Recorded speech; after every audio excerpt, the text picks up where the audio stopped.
खान पान पर संयम, भोजन पर संयम, क्योंकि जब तक हम भोजन पर संयम नहीं रखेंगे हमारी रुचि भक्ति में नहीं बनेगी, सुमरण में नहीं बनेगी। और गुरुदेव भगवान भी अपनी वाणी में हमें कहते हैं कि भाई प्रथम अंजल संयम राखै, योग युगत बिरसत गुरु बाकै। अगर आपने भक्ति सफल करनी है, आपने यदि श्रद्धा से मंत्र जाप करने हैं, और जितने समय के लिए गुरुदेव भगवान ने बताया कि कम से कम 3 घंटे तो आपने सुमरण में देने चाहिए। जैसे परमात्मा कहते भाई 4 पहर धंधे गया और 3 पहर गया सोए, अब 1 पहर हरि नाम बिना तेरी मुक्ति कहां से होए। तो 1 पहर गुरुदेव ने बताया 3 घंटे का, बिल्कुल 3 घंटे हो गए। अब 3 घंटे तो हमने कम से कम सुमरण को देने चाहिए। हालांकि गुरुदेव ने हमारी नादानी को देखते हुए, हमारी कमजोरी को देखते हुए परमात्मा ने 3 घंटे का समय बता दिया कि भाई 1.5 घंटे की तो तीनों समय की आरती हो गई, वो भी काउंट करी, और 1 घंटे सतनाम का सुमरण और आधा घंटे अगर तुम प्रथम नाम का सुमरण भी कर लोगे तो तुम्हारी बात बन जाएगी, लेकिन मोक्ष नहीं होगा। वो बात केवल इतनी बनेगी कि हमारे को मनुष्य जन्म मिल जाएगा। हमने तो लगातार सुमरण में चलना है, लगातार काम करते करते भी, और विशेष तौर पर समय निकालकर हमने बैठकर सुमरण करना पड़ेगा। ये खाते पीते, नहाते धोते, उठते बैठते, गाड़ी चलाते चलाते, झाड़ू निकालते निकालते जो हम सुमरण कर रहे हैं ना, वो करना तो ठीक है, लेकिन भाई और बहनों वो मोक्ष में काउंट नहीं होगा। मोक्ष में वही काउंट होगा जो सुरती नृत्य मन और पवन से किया जाएगा। सुरती नृत्य मन और पवन से किया। अब गाड़ी चलाते चलाते, ऑफिस में काम करते करते, भैंसों को चारा खिलाते खिलाते आपकी सुरती नृत्य मन और पवन नहीं लग सकता। तो उसके लिए परमात्मा अब दया बख्श रहे हैं, और ये संदेशा भाई बहन संगत में उसी समय दिलवाते हैं जब हम पहले इस रिहर्सल को कर चुके होते हैं, हम उसके अनुभव प्राप्त कर चुके होते हैं। उसके बाद फिर परमात्मा प्रेरणा करते हैं कि भाई अब अन्य भाई बहनों तक भी ये संदेशा जाना चाहिए। तो परमात्मा कहते हैं भाई प्रथम अंजल संयम राखै, योग युगत बिर सतगुरु बाकै, तब हमारी भक्ति सफल होगी। और गीता जी में परमात्मा ने हमें बताया अध्याय 6 श्लोक नंबर 16 में कि अर्जुन ये योग यानी भक्ति ना तो बहुत ज्यादा खाने वाले की कभी सफल होती है और ना बिल्कुल ना खाने वाले की कभी सफल होती है। अब परमात्मा इस गीता जी में 6 अध्याय के 16वें श्लोक में लिखा है कि ना तो इतना खावे अकंगड़ाई टूटो रालो साजा पड़ियार कान तोड़े, और इतना भी नहीं खावे कि बिल्कुल नहीं खावे, क्योंकि बिल्कुल ना खाना व्रत रखना। प्रथम अंजल संयम राखे, अन्न और जल का संयम माने संतुलित भोजन आहार करे, घना भी नहीं खावे थोड़ा भी नहीं खावे, बिल्कुल ना खाना भी व्यर्थ है। और योग लक्षण सब सतगुरु भाखे, सतगुरु यानी तत्वदर्शी संत बतावेगा इन बातों को। अब भगत जी आपको भूख है 2 रोटी की, और आपने टेस्ट के चक्कर में खा ली 4 रोटी और भर के मग्गा पी लिया छाछ का, लस्सी का। आप भगत जी मुझे ढंग से 1 घंटा बैठ के भी दिखा दो, सुमरण तो बहुत दूर की बात है। नहीं होगा। और अन्न अधिक खाने से परमात्मा कहते हैं विकार उत्पन्न होते हैं, विषय वासना बढ़ती है अन्न ज्यादा खाने से।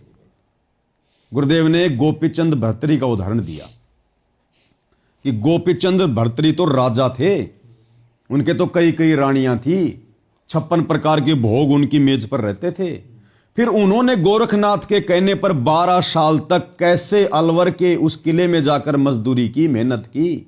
उनको विषय वासना ने क्यों नहीं सताया? क्योंकि उनको भरपेट खाना भी नहीं मिला 12 साल।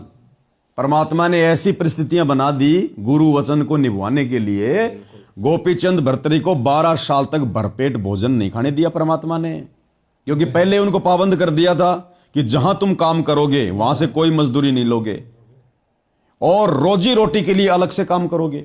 तो उन्होंने अलग से काम किया, एक कुम्हार के पास गए और मिट्टी रोंदने का काम किया।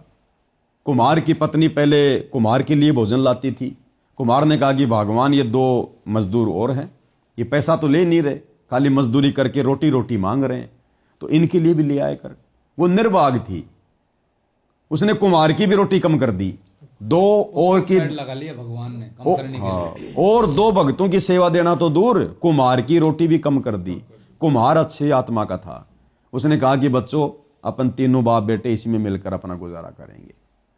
और 12 साल तक भरपेट भोजन परमात्मा ने नहीं करने दिया, जिस कारण से उनका सुमरण भी खूब बना, क्योंकि आलस से नहीं आए, नींद ने नहीं सताया और विषय वासनाओं ने नहीं सताया। तो ये कथाएं गुरुदेव ने क्यों बताई? मनोरंजन के लिए थोड़ी बताई। नहीं, अपने ऊपर होना चाहिए, लागू है। अब सात संगति के माध्यम से, गुरु ज्ञान से हमने निष्कर्ष निकालना पड़ेगा कि गुरु संकेत क्या कर रहा है। शब्द सैन सतगुरु की पहचान है, पावे अटल सुहाग रे। अगर गुरु डायरेक्ट कह दे कि भैया भोजन पर कंट्रोल कर दो, एक टाइम खाओ या कम खाओ, तो बहुत सारे नादान तो भक्ति छोड़ देंगे कि यो बाबा तो भोजन भी ढंग से नहीं खाने देता, भक्ति क्या खा करेंगे हम। तो सीढ़ी दर सीढ़ी परमात्मा समय आने पर सारे काम करवाता है। ठीक है, तो अब भगत भाई और बहनों, क्योंकि समय आ गया भक्ति ज्यादा से ज्यादा करने का, गुरुदेव को प्रसन्न करने का, और युग परिवर्तन का समय निकट है। दुनिया किस प्रकार से आग की तरफ जा रही है, बारूद की तरफ जा रही है, हम सबको पता है। और इस समय पृथ्वी पर कब क्या घटना घटित हो जाए किसी को कोई पता नहीं है। और यदि हमारा सुमरण नहीं बना, भक्ति पूरी नहीं बनी, तो हम भी परमात्मा के विधान अनुसार इसी लोक में धक्के खाएंगे। तो अब परमेश्वर की दया से अब हमने भोजन भंडारे पर भी संयम रखना पड़ेगा। जैसे मालिक ने विषय वासनाओं को लेकर संयम ही किया, वो तो परमात्मा ने समाप्ति करवा दी। आज सत्सेवक भाई बहनों में जो पति पत्नी के रिश्ते, भाई बहनों के रिश्ते में तब्दील हो गए। क्यों करवाई भगवान ने? क्योंकि परमात्मा की आरती की जो थाल होती है उसको वही आत्मा हाथ लगा सकती है जो विषय वासनाओं से दूर है। अपने गुरु की आरती उतारने के लिए हाथ में थाल वही आत्मा ले सकती है जिसने गुरु को ही इष्ट मान लिया है। अन्य को अधिकार नहीं है, और यदि कोई करेगा तो उसका वो लाभ प्राप्त नहीं करेगा। करने को तो चाहे कोई भी कर लो, चाहे शराब की दुकान वाला कर लो आरती, भगवान आके हाथ थोड़ी पकड़ेगा, लेकिन उसको लाभ नहीं मिलेगा क्योंकि वो अधिकारी नहीं है। तो परमेश्वर ने हमसे अपनी सेवा करवाने के लिए, सार शब्द की ज्यादा से ज्यादा कमाई करवाने के लिए, देखो कैसे हमारे को धीरे धीरे इन विषय विकारों से दूर किया है। अन्यथा आप और हम क्या भाई भगत जी, आप और हम तो 2 कोटि के जीव हैं। बिल्कुल सत्य, बिल्कुल। यहां तो ब्रह्मा जी नहीं बच पाए, विष्णु जी नहीं बच पाए, शंकर जी नहीं बच पाए, श्री कृष्ण जी नहीं बच पाए, बड़े बड़े विश्वामित्र जैसे साधु संत महात्मा नहीं बच पाए, हमने घूम लिया। अगस्त्य ऋषि जैसे, श्रृंगी ऋषि जैसे नहीं बच पाए। आप और हम तो उन भक्तों के भी पैरों की धूल के बराबर नहीं भी है। नहीं है। हम 2 कोटि के जीव, और ये तो कलयुग का समय, विषय विकार वैसे काल ने छोड़ रखे हैं दुनिया भर के। जेब में मोबाइल दे दिया, सबसे बड़ी बीमारी है, 2 मिनट में बिगड़ जाओ, 2 मिनट में अपने कर्म बिगाड़ लो, सत्य बात। कुछ भी देखकर उस मोबाइल में। घर घर में काल बैठा है मोबाइल के रूप में, और उसके बावजूद परमात्मा ने आप और हमें विषय विकारों से दूर कर दिया। और वो भी कोई बुढ़ापे में नहीं, युवा अवस्था में, जहां से विषय विकारों की शुरुआत होती है। तो ये सतगुरु का विशेष आशीर्वाद नहीं तो और क्या है? बिल्कुल मालिक का आशीर्वाद, उन्हीं की मेहर है। तो अब हमने और 2 कदम आगे बढ़ना पड़ेगा, क्योंकि परमात्मा बढ़ाएगा जिसका मोक्ष करवाना होगा। जिसको परमात्मा ने इसी मनुष्य जन्म में अपने धरती पर रहते सहते मोक्ष देना होगा, सतलोक भेजना होगा, उसको परमात्मा इस काललोक में जीवित मारेगा। इच्छाओं का दमन ही जीवित मरना है। बिल्कुल। जिसकी इच्छा खत्म, समझो वो जीवित मर गया। यो गुरु ज्ञान विज्ञान वाणी, जीवित ही जग में मरो। भाई जिसमें कोई भी इच्छा शेष है वो भगत भक्ति नहीं कर सकता। तो अब भाई और बहनों, परमात्मा के आशीर्वाद से, उनके ज्ञान आधार से भक्ति में आगे बढ़ने के लिए अब आप और हमने जिस प्रकार से गुरु के आशीर्वाद से बहुत सारे विकारों पर मालिक के आशीर्वाद से संयम किया है, विजय प्राप्त की है, आज गुरु के चरणों में बैठकर उन्हीं के आशीर्वाद से, उन्हीं की सत्प्रेरणा से हम संकल्प लेंगे और आज इस भोजन भंडारे को लेकर भी हम संयमित बनेंगे। और कम से कम हमने, देखो शुरुआत तो कोई 20 मिनट से करे, कोई 40 मिनट से करे, कोई 15 मिनट से करे, समय समय धीरे धीरे फिर बढ़ता चला जाएगा। बैठ के सुमरण करना सभी भगत भाई बहनों ने, साथ संगत वालों ने शुरू कर दिया है, और गुरु का आशीर्वाद हुआ तभी ये काम हुआ। नहीं तो पहले हम भाई बहन 5 मिनट बैठकर भी सतनाम का सुमरण नहीं कर सकते थे, और ना आज सतलोक आश्रमों से जुड़े कोई भाई बहन 10 मिनट भी बैठकर सतनाम का सुमरण कर रहे। अगर वो बैठ गए तो उनका मन नहीं बैठेगा, अगर वो बैठ गए 10 मिनट तो उनका मन नहीं बैठेगा। और जब गुरुदेव भगवान ने दया करी, ठीक का समय आया, तो आज सत्सेवक भाई बहन 3-3 घंटे 4-4 घंटे बैठकर सुमरण कर रहे हैं, समय का पता भी नहीं चल रहा। वो खाते पीते नहाते धोने वाला सुमरण तो अलग है, वो तो चलता ही रहता है हमारा, बिल्कुल वो तो एक्स्ट्रा है। मालिक की रजा है वो। लेकिन विशेष जो सुमरण है वो परमात्मा के दरबार में बैठकर, एकांत में बैठकर सतनाम का या प्रथम नाम का, जहां हमारे से पहले से प्रथम नाम की एक माला बड़ी मुश्किल से होती थी, अब 3 मालाएं यानी 1-1.5 घंटे सुमरण कैसे हो जाता पता ही नहीं चलता। अब ना हमारे वो घुटने दुखते, अब जो घुटने पहले 5-5 मिनट में सीधे करने पड़ते थे, क्योंकि जब ठीक का समय आता है, भगत की नीयत सही होती है कि हाँ मैंने ये काम करना ही करना है। क्योंकि देखो पहले हमें ज्ञान नहीं था इसका, इस भक्ति के लाभ का ज्ञान नहीं था। आज गुरुदेव क्या कहते हैं कि जिस आदमी को इस बात का पता है कि मैं नौकरी कर रहा हूं और मैंने 6 बजे ड्यूटी पर जाना है, नहीं तो अधिकारी मेरी एब्सेंट लगा देगा, मुझे डांट पड़ेगी, मुझे सैलरी भी नहीं मिलेगी, और सैलरी नहीं मिली तो मेरे घर का खर्च नहीं चलेगा, बच्चों की फीस नहीं भरी जाएगी, वो व्यक्ति अपनी नौकरी से परिचित है, उससे मिलने वाले लाभ से परिचित है। तो गुरुदेव क्या कहते हैं, वो 5 बजे खड़ा हो लेता है, सही बात। सर्दी हो गर्मी हो नहा लेता है और टाइम पे। और किसी दिन गाड़ी 5 मिनट लेट आई तो चिंता हो जाएगी कि भाई क्या होगा आज, क्यों? क्योंकि उसको उस नौकरी के गुणों का पता है, लाभ का पता है। अब भक्ति वाले लाभ का हमें पता नहीं, भक्ति से होने वाले लाभ हमें पता नहीं, इसलिए भक्ति में हम गफलत कर रहे हैं।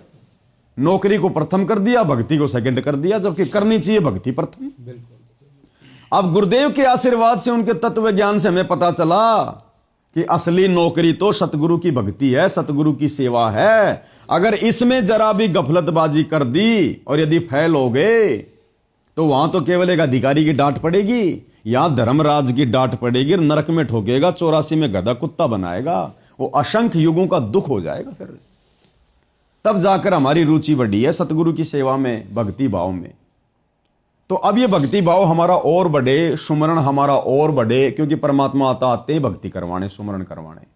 मालिक तो इसी काम से प्रसन्न होते हैं। जितनी ज्यादा भक्ति करोगे, सुमरण करोगे, साध संगति करोगे, मालिक का गुणगान करोगे, महिमा करोगे, चर्चा करोगे, सत्संग सुनोगे, शुभ कर्म करोगे, परमात्मा तो इसी से प्रसन्न होता है। क्योंकि देने वाला तो 2 टाइम की रोटी भगवान है ना। अरे मलुक दास जी को कैसे जंगल में पेड़ पर चढ़े चढ़े को दे दी, मार मार के खीर खिला दी। और दुनिया भर के जो 84 लाख योनियों में जो जानवर हैं, पशु पक्षी हैं, मनुष्य से कई कई गुना ज्यादा खाते हैं, उनको कौन दे रहा भाई? भगवान दे रहा। तो भाई और बहनों, आज वही तो भगवान हमें मिल गया। अब उसकी भक्ति सफल करने के लिए थोड़ा बहुत यदि हमने त्याग करना पड़े तो हमने करना पड़ेगा, क्योंकि ये मौका हमें दोबारा फिर नहीं मिलेगा। अगर पार नहीं हुए तो फिर ना कोई समझाएगा, ना कोई बताएगा, ना हम भक्ति करने लायक रहेंगे जब 84 में चले जाएंगे।